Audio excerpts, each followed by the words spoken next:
Salut les amis, écoutez, j'ai entendu Retailleau parler à l'Assemblée nationale.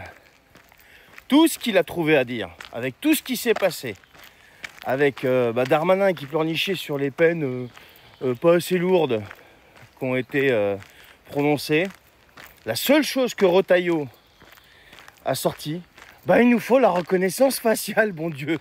Non, mais... il nous faut la reconnaissance faciale. Oui, voyons. Voyons. Et il vous faut supprimer le cash, il vous faut la reconnaissance faciale maintenant. Alors, est-ce que Nono, je vais l'appeler Nono, il s'appelle Bruno, je crois. Nono, est-ce que tu vas pouvoir agir avec ta reconnaissance faciale contre des cagoules? Comment tu fais? Non, mais c'est un truc de fou. Ces gens-là, la seule chose par laquelle ils répondent, ce sont des lois et des mesures liberticides. Voilà, c'est tout. C'est pas autre chose. Ils n'ont pas les cojones de dire maintenant je m'en fous de ce que la gauche peut penser, je m'en fous de ce que les autres partis peuvent penser, je m'en tape d'être élu en 2027, il faut vraiment que je travaille pour le pays, et il faut vraiment que je mette les Français en sécurité, il faut. Non, ça on n'en parle pas, on n'a pas le courage d'en parler. Mais par contre, aller retirer l'argent liquide pour les pauvres gens, ça, il n'y a pas de souci. Ça, on y pense. Ils ne l'ont pas fait, mais on y pense. Aller expliquer que il faut la reconnaissance faciale généralisée dans l'espace public, ça, on est capable d'y penser. Il n'y a pas de problème. Tu comprends? Non, mais on est dans un délire, mais complet, là. On est dans un délire complet.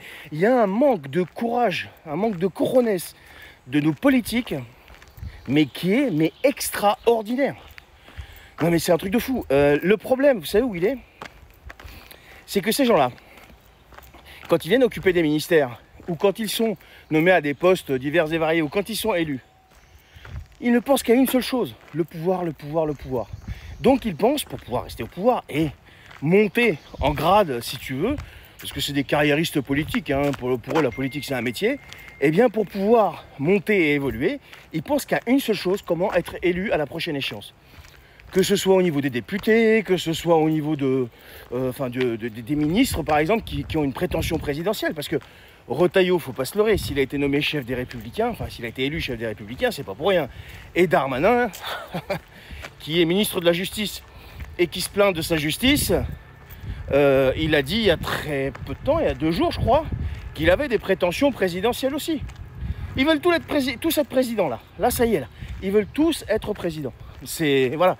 Donc ils ne sont pas là pour, je dirais, faire vraiment le boulot pour lequel ils sont nommés. Par exemple, la justice, tu peux bosser pour prononcer des peines plus qu'exemplaires, mais tu as peur de le faire.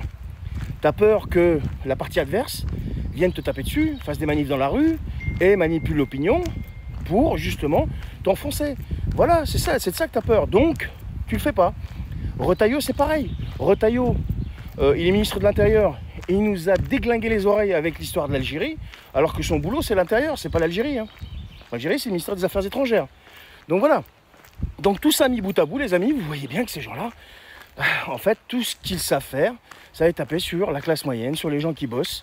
Et les mesures qu'ils prennent, ils impactent beaucoup plus la classe moyenne que ceux qui foutent la mouise, tout simplement. Dites-moi si vous êtes d'accord avec ça. Petite réflexion du matin, pendant que je fais ma petite marche tranquille. Allez, je vous souhaite une bonne journée.